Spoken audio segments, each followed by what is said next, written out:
இன்னைக்கு ஒரு சூப்பரான மார்வாடி ஃபங்க்ஷன் vlog தான் பார்க்க போகிறோம். செட்டு பையன் வாக்ஸில் எல்லாருக்கும் வணக்கம் கைஸ். இன்னைக்கு மார்னிங் போல் ஏஞ்சி குளிச்சு ரெடி ஆகிட்டேன் கடைக்கு கிளம்புறதுக்காக. கடைக்கு போகிறதுக்கு முன்னாடி எப்போவுமே சாமிக்கு விளக்கேற்றி தான் போவோம். அதேமாதிரி விளக்கேற்றினதுக்கப்புறம் அம்மா வந்து பிரேக்ஃபாஸ்ட்டுக்கு பிரிஞ்சி எடுத்துகிட்டு வந்தாங்க. அந்த பிரிஞ்சினா சாப்பிட்டுட்டு ஸ்ட்ரைட்டாக கடைக்கு கிளம்பி வந்துட்டேன்.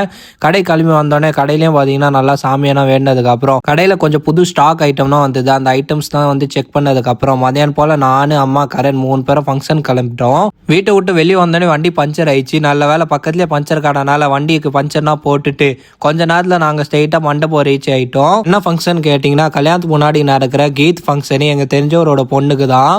அங்கே வந்தோடனே வெல்கம் ட்ரிங்க்கு எங்களுக்கு ஜூஸ்னா கொடுத்தாங்க. ஸோ சூப்பராக ஜூஸ்னா குடிச்சு கொஞ்ச நேரம் ஃபங்க்ஷனை என்ஜாய் பண்ணதுக்கப்புறம் லஞ்சு சாப்பிட கீழே வந்துட்டோம். சாப்பாட்டில் ஏகப்பட்ட வெரைட்டிஸ் வச்சுருந்தாங்க. எல்லாத்துலேயும் கொஞ்சம் கொஞ்சமாக எடுத்துட்டு சூப்பராக லஞ்சுனா வந்து கம்ப்ளீட் பண்ணதுக்கப்புறம் லாஸ்ட்டாக ஒரு ஐஸ்கிரீம் சாப்பிட்டுட்டு நாங்கள் எல்லாரும் திரும்பி வீட்டுக்காக கிளம்பிட்டோம். வீட்டுக்கு கிளம்பி வந்ததுக்கப்புறம் நானும் ஒய்ஃபு கரண் 3 பேரும் ஹாஸ்பிட்டல் கிளம்பிட்டோம். எதுக்குன்னு கேட்டிங்கன்னா, ஊரில் இருந்து ஒய்ஃப் வந்ததுக்கப்புறம் கரண் கொஞ்சம் உடம்பு முடியல.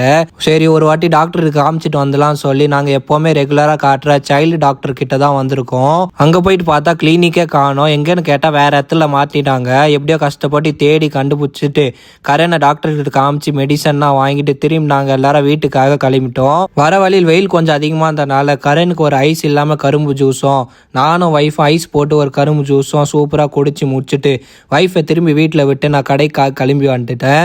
இன்னும் கடையில் கொஞ்சம் கஸ்டமர் இருந்தாங்க. அது மட்டும் இல்லை, இன்னும் கடையில் நிறைய புது ஸ்டாக்லாம் வந்தது. அதில் ஒரு காரு தான் இந்த புகை வர மாதிரி காரு. அது வந்து கஸ்டமருக்கு ட்ரையில் காமிச்சிருந்தோம். இந்த விளாக் உங்களுக்கு பிடிச்சிருந்தா நம்ம சேனலை ஃபாலோ பண்ணிவிட்டு லைக் பண்ணுங்கள், ஷேர் பண்ணுங்கள். பாய் பாய்.